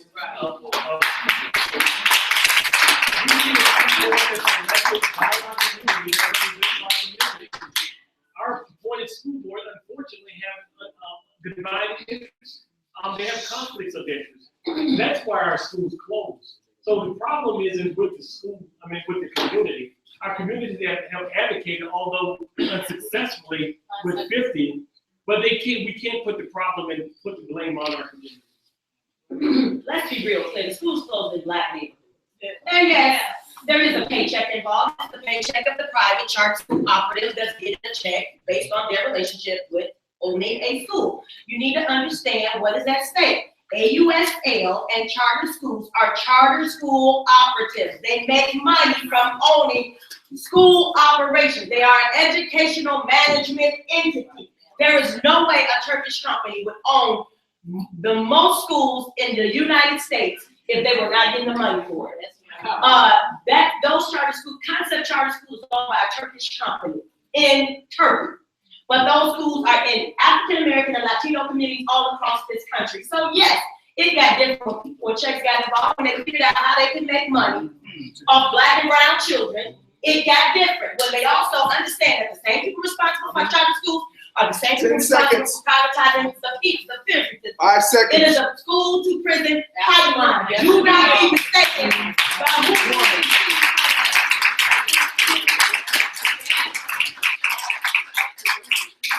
Come on, Alder. To that question, let me just say, having schools still is a choice. Where were the people at when the kids were spelling? Since I've been an Alderman, in 2000, I would go to graduation, and honestly, God, truth, our kids would just have to spell. They were graduating and wasn't able to read. Now, how is it 4 years, just in the 4 years, I'm being honest. I am here to serve the community. I want what's best for the children. It's not even about me. It's not even about a paycheck, but it's something about these kids. And kids need to be able to grow up and have a decent job, be able to be successful, be able to read, fill out a resume. Why do we have to do that? Now, it's all because of the different schools. It's not just in my neighborhood. I want what's best for the kids. If it's a charter school, public school, concept school, what the parents want, that's what I want. So I'm not picking and choosing about it. I'm not trying to take a paycheck out of anyone's house. I just want the job done so our children can be educated.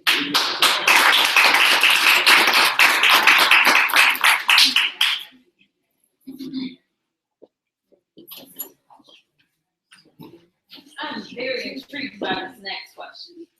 How do you plan to get jobs to the youth that stand on the corner when they have felonies that can't be expunged and have contracted themselves with gangs and can't leave the corner?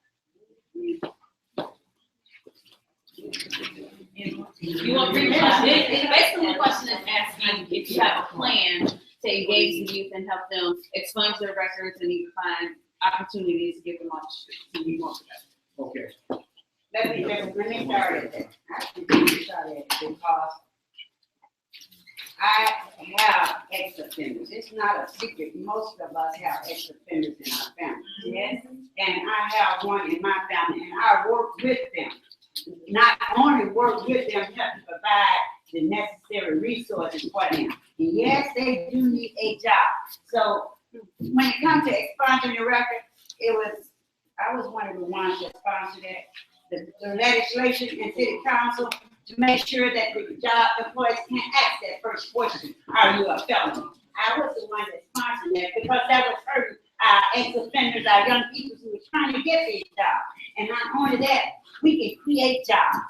We can create jobs for our young people. There's no order or no guidelines to say that they can't push a lawnmower, cut some grass, or do things, help some seniors to take groceries in their house. There's nothing wrong with being creative. And yes, I am willing to work with it. And I'll continue to work with it. We have to engage young people in meaningful, sustainable programs. We just can't throw another program at young people. As Alderman, I will certainly make sure that one of the committees is a youth program ran by young people who understand the needs of what young people want. As a 40-plus-year-old woman, I certainly want to know what a 22-year-old, neither do I know they struggle for real. So the first thing we got to do is actually enter in some real conversation about what the issue is. In addition to that, make sure that we create sustainable job training programs. That's one of the ways we can use Austin and Ford School. Get those trade programs back in the schools the way they were in the 80s when you were able to graduate people, you could then go into work. So understand that a lot of what's happening in our schools is by design to disinvest from our community, drive down the property of our community so then it could be displaced. This is not new. This has happened in Cabrini. This has happened in West Town. This has happened in Humboldt Park. And you need to understand the lay of the land. First, they just stabilize the school systems. Then they come in and take the land. So we need to make sure that we got resources, expungements, ceilings, and that we match up the young people with people who are law officials who can speak to that need and get them off the ground.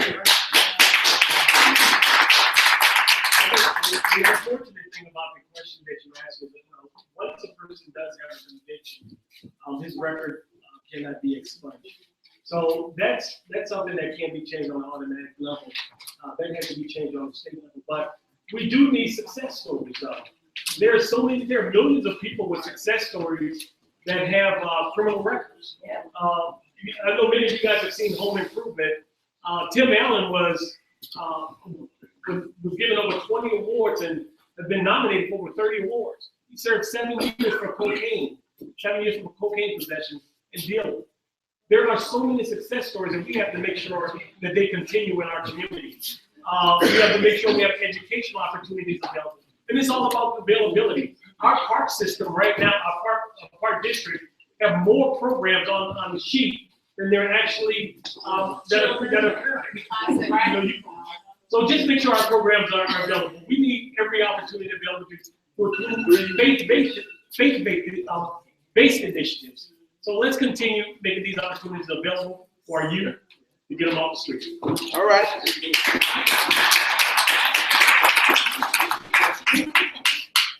In my quest to become Alderman, I went to several political officials to actually endorse me. One political official that I went to visit said to me, one political official that I went to visit said to me, Beatrice, the problem that a lot of people have with you is that you reach out and that you have, ex-offenders, gangbangers, or whatever, helping you. And it broke my heart because the person that said that to me, that's a political official, is an ex himself. Okay, he was lucky enough to have his record expunged. So now you're judging. So I'm not changing what I'm doing. Our children, our men, and a lot of our women now, that's right. That's right. So it's up to us to create the opportunities for them. So they're around me daily. And as opportunities come to my office as a candidate, I'm putting them into it. Instead of doing mailers, I put them on the street to work. My opponents get 10, 15 mailers. I pay them $10 an hour to get out there and drop this mail. They weren't as productive as a mailer, but I'm in a runoff. So God be glory. Right here to your left is my youth coordinator. He's a priest, he's a substitute teacher, and he's a veteran. So he handles my youth engagement in my office. They come there for community service hours, and we find every opportunity that we can to engage with them.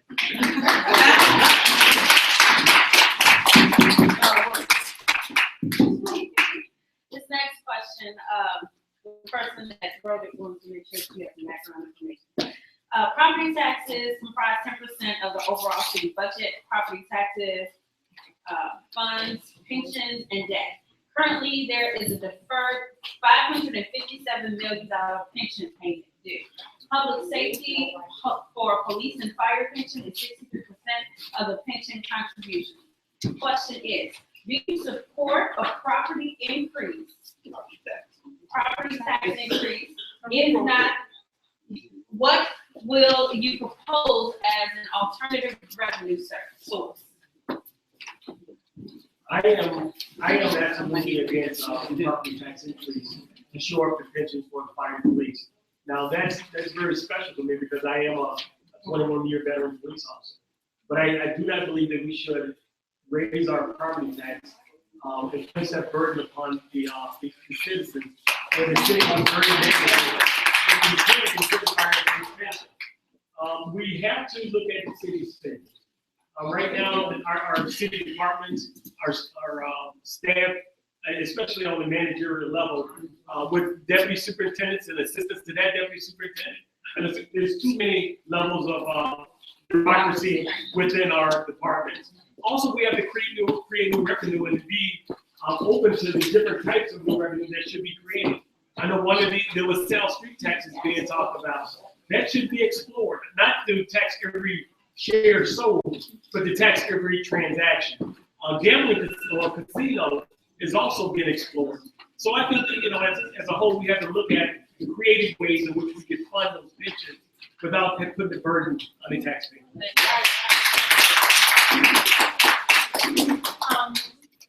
The pension is not, they tout it as a pension crisis, really it's a debt crisis because the city was negligent in paying it into the pension. Hardworking Americans paid into their pensions. They paid into their pensions because they were told if they take little on the front end, they can be given this defined benefit on the back end. That is what happened with our public employees.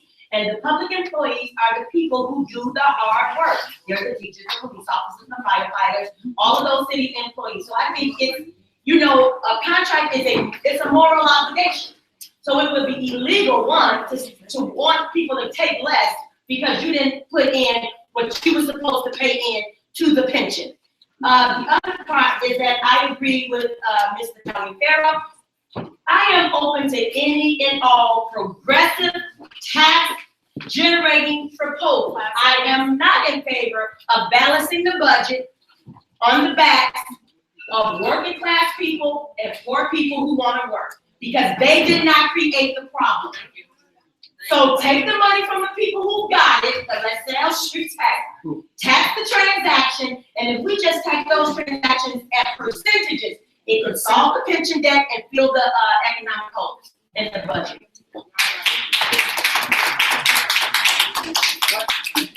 I would certainly not be in support of a property tax increase. However, if that issue were to come up, then I think that the voters and the constituents are very capable of sitting down, working out details and discussing that.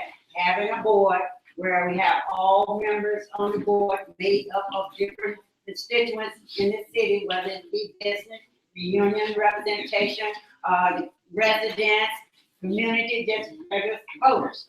However, I do have always said that if we're gonna allow our dollars to go outside of this city and we're gonna use gambling as one of those tools to send our money outside, then we may as well bring it in to create jobs here and rectify it. I think also having a commuter tax. We have suburban constituents coming in all the time. It's just an idea. Anything beats just raising the property tax on everyday hard working people. Repeat after me. Taxation. Taxation. Without representation. Without representation. We're taxed, we're not Not represented. All right, Where's the 1% of this country? They hold the wealth, right? Right, yeah. We, the mayor, the governor, they can call on them to generate these $1 million campaigns, am I right? 30 million. You know, they spend millions of dollars on these campaigns. Look at Millennium Park, how much did it cost them? Millions of dollars. So they come up with the revenue. When you support a property tax, you don't. No, I not support a property tax, but they What ask where would alternative you. resources? Right, the alternative resources are pulling together the resources that you're using to build a Millennium Park, to run these $1 million campaigns. Where is it? There are ways to get revenue, the 1%. The 1%. We can't continue to be taxed. We're fully represented. We missed the appropriation of the benefits every time it comes to the tax. It passed right by us. But yet, when there's a deficit, when there's a problem, they want to tax us. No, I am not for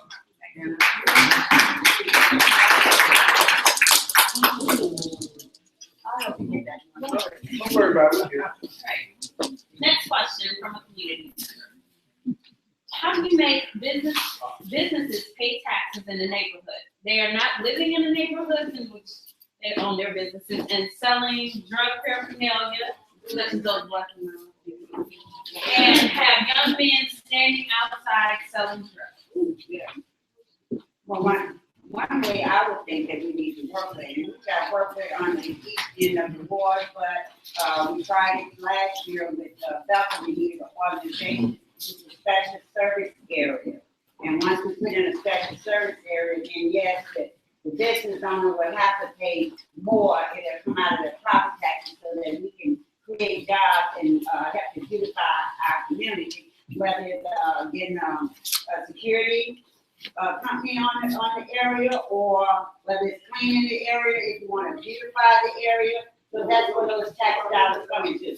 The special service area is something that we will continue to look at and make sure that these business owners, it will include all business, will come from their property tax. That's where the money comes from.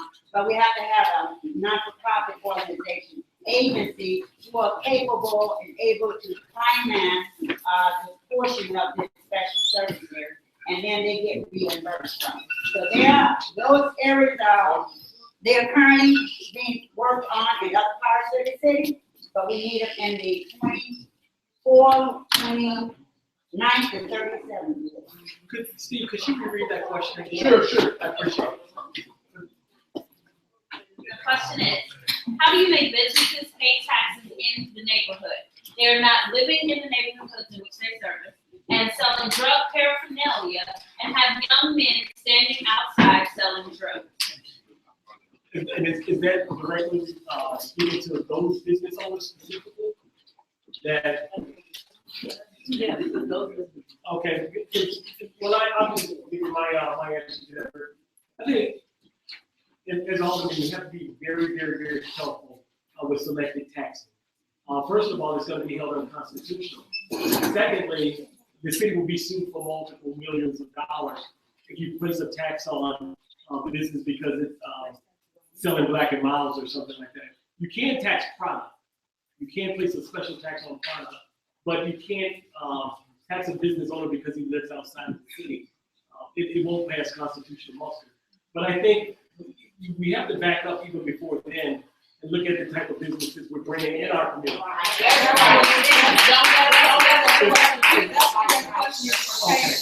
And that's what I It's want. not about the product.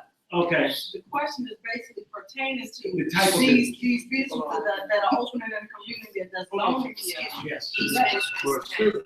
But no, I'm No, sorry. give them, Because she was, I want to answer her question. Go ahead. The question agree is with you. about a lot of these, we have a lot of these businesses from foreigners that come here. I don't wanna just be stereotypical and say Pakistani or whatever they are.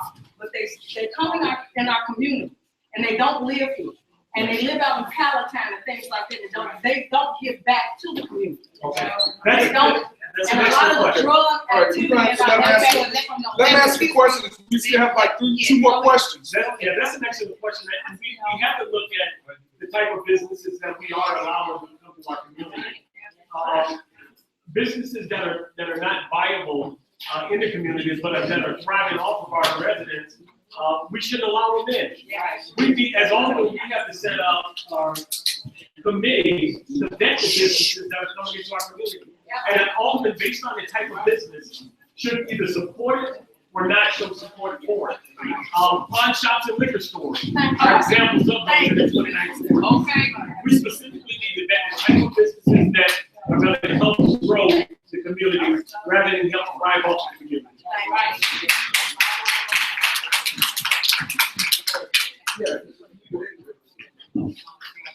I'm in total agreement with Ms. Natalia Farrow that we need to take a step back and vet the businesses that come into our community.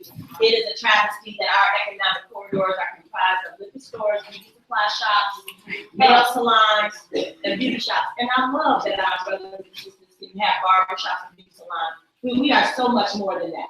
And we need the opportunity to invest in businesses that will sustain and make our communities more viable. I had the pleasure of having lunch the other day at a beautiful little shop. If y'all don't know it, go check it out. Emma's, right there on North Avenue. It was a nice little eatery. We need more restaurants like that that speak to our civility and our humanity.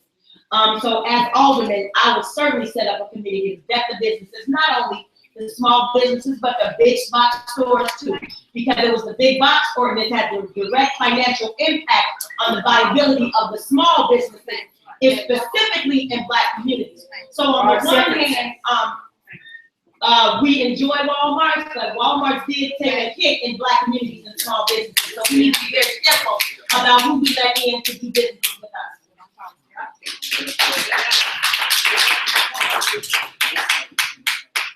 In the 24th quarter, I'm one of the founders of the Greater Lawndale Black Chamber of Commerce. And the reason for that is because in our community, we have very few Black businesses. What we did as a group, we went after the concentrated network. What is a concentrated network of the 24th quarter? It was $400+ million, which means that we were spending $400 million on food, clothing, and electronics. And this is a area where the median income is between $18,000 to $25,000. So how are we spending that much money and it's not looking like it's not reflected in the community? So what we found out is that there was 67% leakage because the businesses don't live there, they take the money and they leave out of our community, okay? So we brought up the Greater Lawndale Black Chamber of Commerce to stop it. It's okay for us to have a Black town, it's okay, but we open everybody to come in and help create an economic base, that we could be proud of.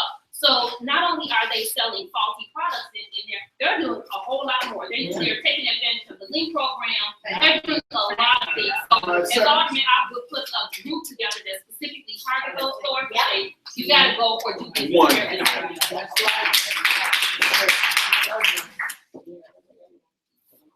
The next question, specifically, the person wanted the 24th and the 29th ward to be addressed. How would you let how would you let the 37th ward residents know about abandoned houses and how they might go about obtaining? That's probably making that need. After this election, we're gonna start doing some seminars on bringing forward receivers for the city of Chicago. Everybody's been asking that question, so it's about one Chicago. We have recently pulled together a group of people from every ward across the city, even the south side, and we labeled it as one Chicago, because united with those voices against every political position that comes to the forefront, and united if we build each ward, then we all win. So it's not just about the 24th ward. There are over 20,000 pieces of property that are in foreclosure or pre-foreclosure just on the west side of Chicago. So we haven't done an inventory on the south side of Chicago, but we're bringing people in. We're going to show you how to access these properties. We're going to show you how to get hold of them, get the information on them, and then we're going to also show you how to become receivers for the city of Chicago. The mayor, this is one of the things that he's done. He has agreed to help bring forth more receivers for the city of Chicago so that we all can help with distressed properties in our area. Excuse me, I know I'm not supposed to say anything, but the real estate part keeps coming up with our property. And I keep hearing the question asked, but that part is not asked. We know that you can get people to receive the property back. But what are you gonna do for the people who are having hardship and need to understand how to stay in their property before that happens? There is no communication to these people. And when they're there and they're struggling, they're losing their homes, they are ashamed. They don't want to tell anybody. But there needs to be something. Could you see me after this meeting? Because I have somebody here that can help you or whoever, It's not or me. whoever you I may just know. wanted to align. Anyone that you may know, just send them to Northwest Austin Council. I'll be able to help. And that's why the properties are vacant. They're vacant because people didn't get any help. So they're vacant because they lost their homes. I proposed that, and I love that question because it was actually asked a couple of months ago at the Leaders Network Forum. That's very important. Education about how to keep a property is very important. I volunteered my time as an attorney to make sure I can help educate a Republican on how to avoid foreclosure, how to keep your property. That was born of the idea that what they're doing in Los Angeles. Education is very important. So I would recommend, and what I plan on doing is getting a group of attorneys together once a month, to educate the public on the foreclosure procedure, but how to avoid it in the first place. Well, can I just keep back off that for a We're minute? gonna give you 10 seconds and that's it, because people are ready to go home and live. Let's go. There are a lot of programs already in place that prevent foreclosure. They don't talk about foreclosure, but they have not been successful. And I can say this because I went through it. I tried to utilize those programs, but then I had to go in the back door and do it, the black door way. And I was successful, okay? So there are programs out there, they're not all effective. They're not, okay? But it's a matter of teaching you really how to stop it. How when the city of Chicago throw a violation on your property, then we show you how to go to court and pull it off and you move right off. There's a way to circumvent the system, and that's what we're here to teach you. Thank you. Educate, educate, educate, educate to liberate. That's what I was brought up on. And as Alderman of the 37th Ward, not only to address the issue of this disparity and this lack of education, they say the people parents for lack of knowledge.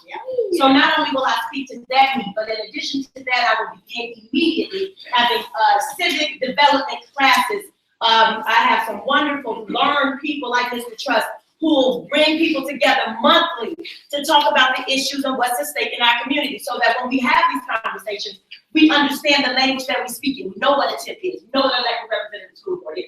We know what it is when we go into foreclosure and the steps we're leading into that. We know what it means when we're advocating for all of these different programs. So I will, Tara Stamps, initiate this new horizon of education in the 37th Ward, where we will, on the backs of Duncan, educate the town. Yes.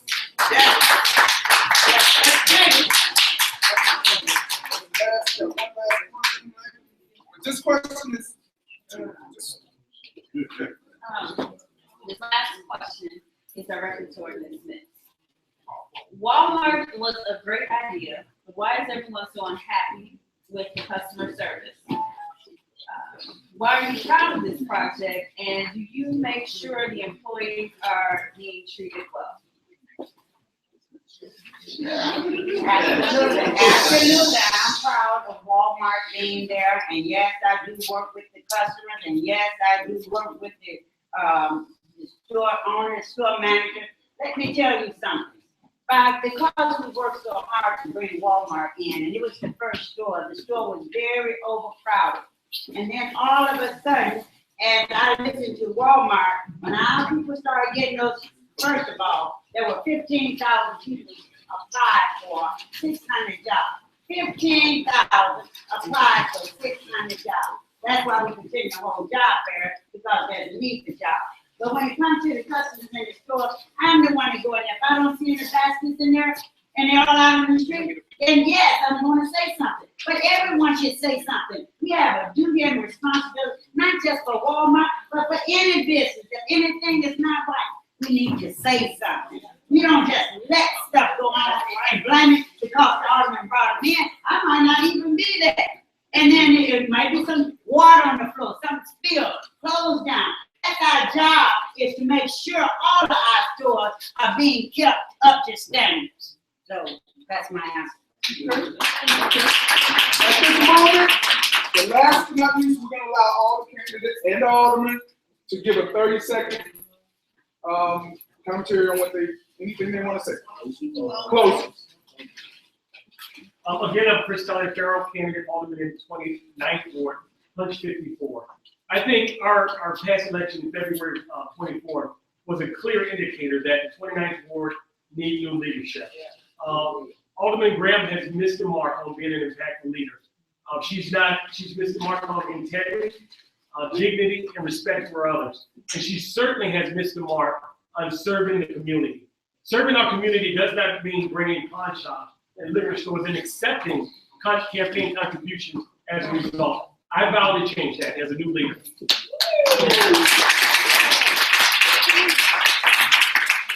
There's a 26% unemployment rate in 32nd Ward, and 30% of the people live in poverty. There is no question as to why there was that many people applying for jobs. It is our job to take the point for our people and to advocate for a livable wage, if there was an opportunity to do so, and that option was not taken. Right now today, there are employees at Food for Less and at Walmart talking union because they are being treated in deplorable conditions. That these are the neighbors who are suffering in the vestiges of our neighborhood, and they deserve proper representation. They deserve someone who is unbound and unbowed and deserve better. We deserve better, and I am prepared to be better. Yes. Thank you very much. I'm asking that you punch 52 because I need to go back in as alderman of the 37th Ward. If you live in the 37th Ward, there's no one knows that ward better than Alderman Mitts, who have provided service from top to bottom. Not talking about just what I'm going to do. I've lived there for 35 years. I ain't just moving there. I know the ward from top to bottom. I know our seniors. I know our youth. I know that little old lady down the street. I know what needs to be done. I know the minister. I don't have to go because I am a member of the First Baptist Congregational Church. Reverend Joyce W. Dunn is my pastor, and 1615 West Washington Boulevard. So I am willing to stand and continue to fight. All right.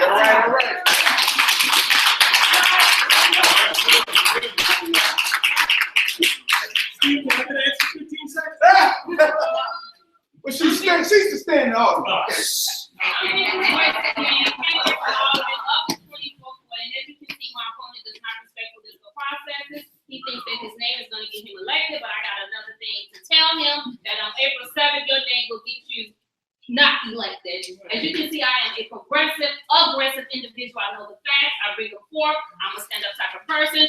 I'm not running off anybody's name. I'm running off of my experience, my background, my credibility. I need you to point 56. If you don't live in the ward, I need you to tell your family members, friends, business owners in the ward that there's an aggressive candidate. Okay, I appreciate it. I'd like to thank all the candidates and aldermen coming out. I'd like to also thank Ms. Julie Williams, Ms. Julia Towns, Ms. Stephen Jacobs, Ms. Deborah Robinson, Agnes Robinson, my wife, Angela Robinson, Ms. Ruby, of course, all helping put this together. And thank you for coming out. $7 is a lot harder to see in Chicago budget.